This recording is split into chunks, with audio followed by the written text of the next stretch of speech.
L'attractivité d'une ville tient aussi à son association à des noms célèbres. À ce titre, la ville de Hyères vient de renommer sa médiathèque du nom du célèbre poète Saint John Perse. C'est l'académicien Lucien Clergue qui nous en parle le mieux. Eh bien, nous voici à l'ouverture de cette exposition. Je salue monsieur le préfet qui est là, monsieur le maire, monsieur l'adjoint à la culture, le directeur de la maison, toute l'équipe. Et je vous souhaite une belle visite. Je viens de faire moi-même la visite des lieux. Je trouve ça magnifique et, pour vous dire la vérité, bouleversant. Les livres sont souvent dans les bibliothèques et on les oublie un peu. Et tout d'un coup, les voir là, dans ces vitrines, et surtout de penser que lorsque je suis arrivé tout à l'heure avec la voiture d'Arles et que je suis arrivé devant ce rond-point qui décidait de notre direction lorsqu'on allait au bout de la presqu'île de Gien, au Vigneault, pour voir le poète, c'était une émotion qui perdure et c'est pourquoi je suis un peu particulièrement ému devant vous. Alors, Saint John Perse habitait donc cette presqu'île de Gien et nous y sommes venus avec ma femme en 1965 d'une manière tout à fait inattendue, puisque c'est un poète qui crée une revue de poésie qui m'avait téléphoné en me disant « Le poète t'attend pour que tu fasses sa photo ». Nous avons sonné, j'ai dit « Je viens de la part de monsieur Nattel ». On m'a dit « On ne le connaît pas ». Ah bon, je dis alors excusez-moi, Non, mais vous, on vous connaît. Ah, alors ça, c'était extraordinaire. Car en effet, le poète ayant eu le prix Nobel de littérature, la librairie La Une à Paris avait fait une vitrine et m'avait demandé des photographies de femmes nues dans la mer pour mettre dans la vitrine. Le poète les avait vues et je ne sais comment, donc il s'est souvenu de ça 5 ans plus tard. Et a commencé l'aventure, car il n'aimait pas être photographié. Il m'a dit d'emblée, j'ai refusé à Cartier-Bresson de me photographier, mais venez avec moi. Et là a commencé donc ce merveilleux voyage, parce que les Vigneault, sur la presqu'île, avec les roseaux, avec les grands arbres, avec la mer, je m'imaginais que c'était peut-être comme... je crois que c'est Saint-Léger-les-Feuilles, le petit îlot où il est né en Guadeloupe. Et je voulais le faire avec son grand chapeau au milieu de cette nature qui est donc, qui me semble faire écho à celle de sa naissance. Voilà. À la fin de la visite, je lui ai montré mon travail personnel. Il m'a dit « Je serais très heureux que vous illustriez mes œuvres ». J'avoue que j'étais bouleversé parce que je n'osais pas formuler ma pensée. Il m'a tendu la main et je lui ai dit « Ce sera dans Amer, le passage étroit sont les vaisseaux ». Mesdames, Messieurs, vous ne me croirez pas, mais on se dit « J'ai un prix Nobel avec moi ». Les éditeurs vont se bousculer, vont m'ouvrir leurs portes grandes et demain, nous allons signer le contrat. Ça a pris 8 ans. Les refus des éditeurs étaient spectaculaires. C'était décourageant, quoi. Je ne savais plus quoi faire parce que... Et je m'en suis ouvert à Picasso. Et Picasso m'a dit, écoute, voilà, je vais vous faire une gravure. Vous tirez 100 exemplaires de la gravure pour 100 exemplaires de luxe et ça paiera l'édition. Simplement, je voudrais que envoie-moi la maquette et que je vois ce que c'est. Le 8 avril 1973, je suis dans mon atelier, je suis en train de ficeler le paquet que je vais envoyer au Seigneur Miguel à Notre-Dame-de-Vie à Mougins pour Picasso. Le téléphone sonne, c'est un ami. Il me dit, tu connais la nouvelle? Non, Picasso est mort. Alors la ficelle est restée sur la table, le paquet aussi, et la quête a continué. Et finalement, c'est Pierre Belfond qui a relevé la main et qui a dit, maintenant je peux faire votre livre, et nous l'avons fait. Il est donc là exposé, et voilà cette histoire qui se déroule devant vous. Je pense que cet après-midi, pour ceux qui peuvent venir à 3 heures, j'en dirai un peu plus, et je vais laisser la parole à monsieur le maire, en le remerciant de son accueil.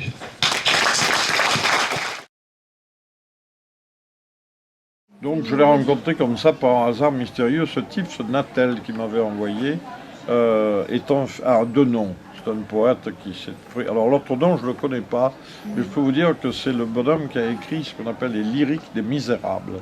Alors, comme m'a dit un jour Yvan Audouard, il est plus riche que toi, moi et la terre entière. Bon, il n'empêche que quand je l'ai revu, je lui ai dit que tu m'as mis dans le salon de parce qu'il ne savait pas qui tu étais. Ah, il m'a dit oui, je ne t'avais pas donné le nom qu'il fallait. Bon, mais vous savez, c'est un peu une qualité ou un défaut des poètes parce qu'ils affabulent beaucoup et Perse n'était pas le dernier. Hein. On sait qu'il a écrit des fausses lettres, des fausses correspondances, enfin il a beaucoup triché, c'est sans doute ça la poésie. Et d'ailleurs Cocteau disait toujours « Je suis un mensonge qui dit toujours la vérité ». Voilà. Alors, donc une fois la présentation faite, on m'a ouvert grand la porte et nous sommes entrés. Et je lui ai dit que je souhaitais faire ses photos et je savais sa réticence. Moi, j'avais jamais osé le solliciter parce que il faut dire que j'avais reçu comme cadeau d'un ami d'Arles, le conservateur des musées, M. Jean-Maurice Rouquette, Amer, au moment où le poète avait reçu le Nobel. Et il m'avait dit, écoute, il y a quelque chose d'assez incroyable, on me dirait que vous vous connaissiez et que vous vous êtes inspirés l'un de l'autre. Il est vrai que je relisais hier soir, pour préparer la conférence de cet après-midi, les extraits que j'ai choisis dans Amer.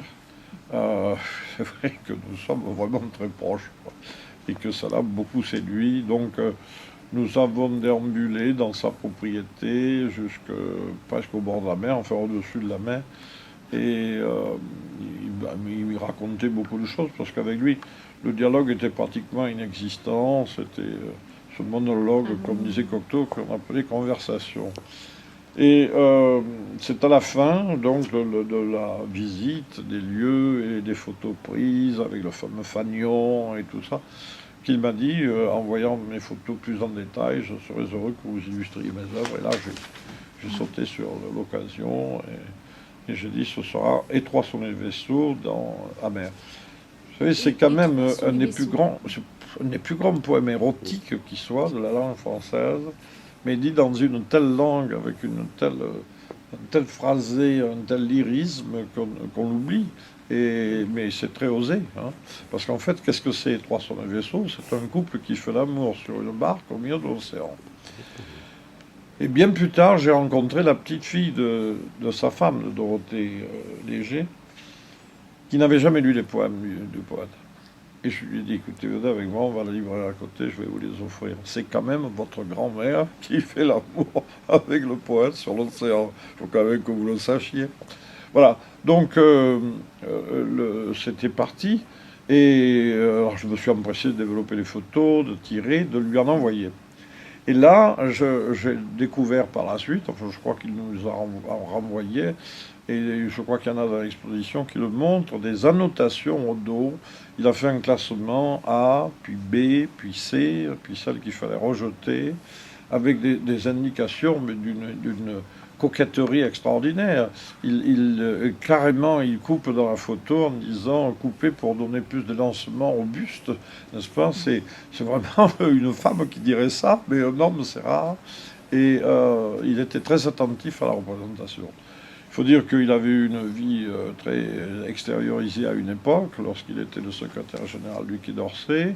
On sait qu'il avait été confronté à des personnages aussi extravagants que Hitler, en particulier, dans la fameuse rencontre de Munich. Et il a connu pratiquement tous les chefs d'État. Et qu'en exil aux États-Unis, il fréquentait la haute société de Washington.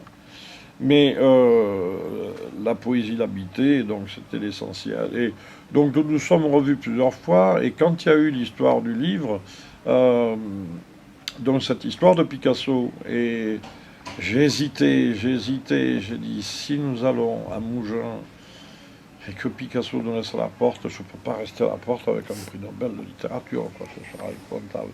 Et lui-même l'a pensé aussi, certainement, il a dû se dire, je n'ai pas envie de prendre un affront. Et il m'a dit, au fond, vous savez, c'est quand même un homme très occupé, il vaut mieux ne pas le déranger, je pense qu'il vaut mieux ne pas aller chez lui.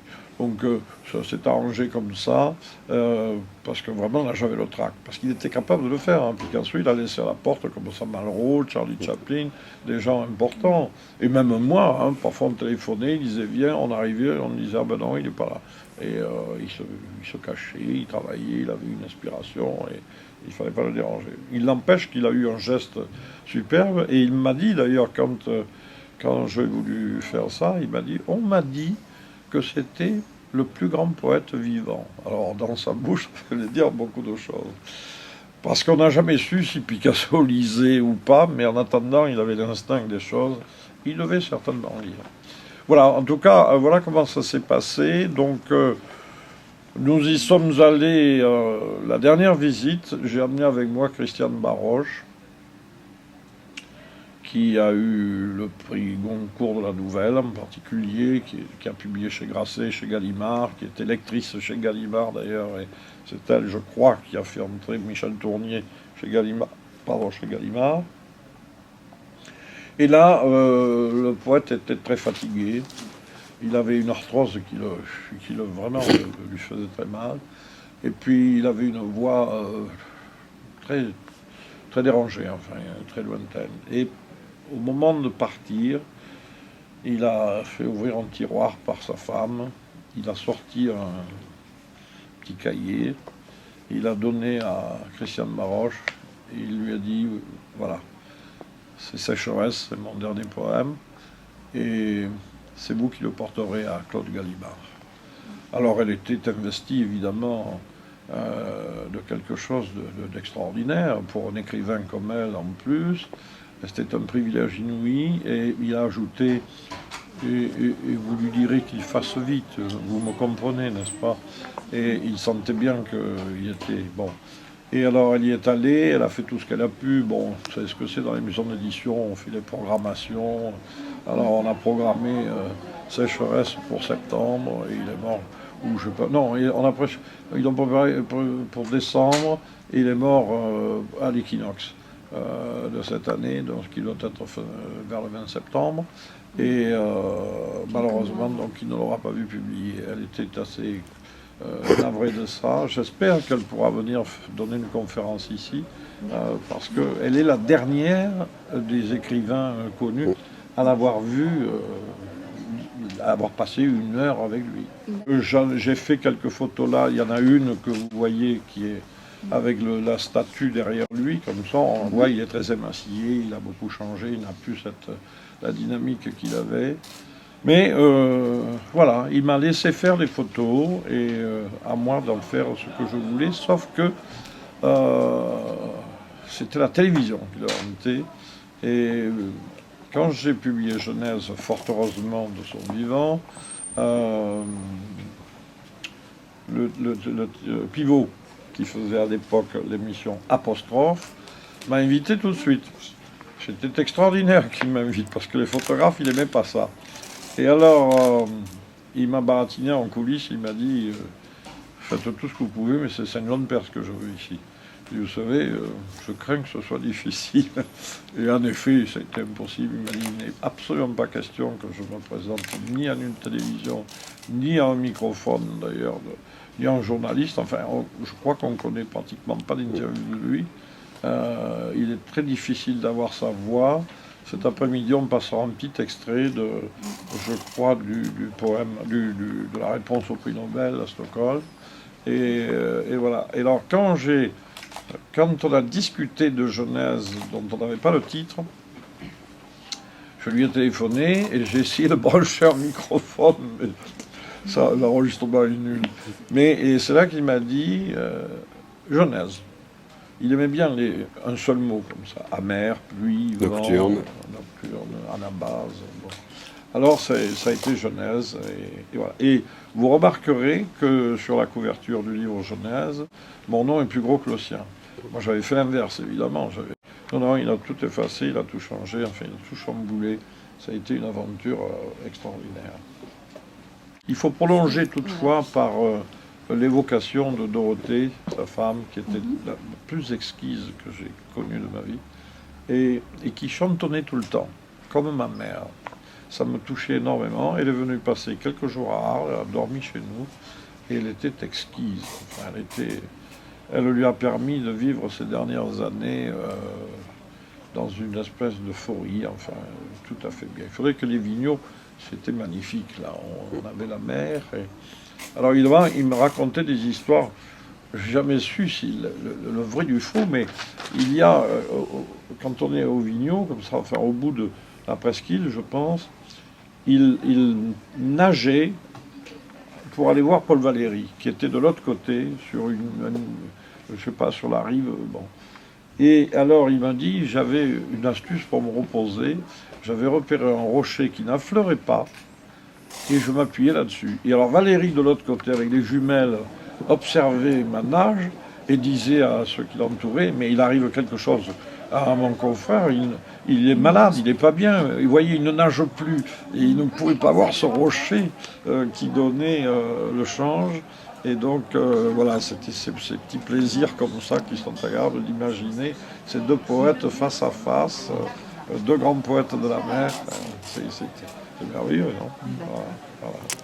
Merci beaucoup. Je vous en prie.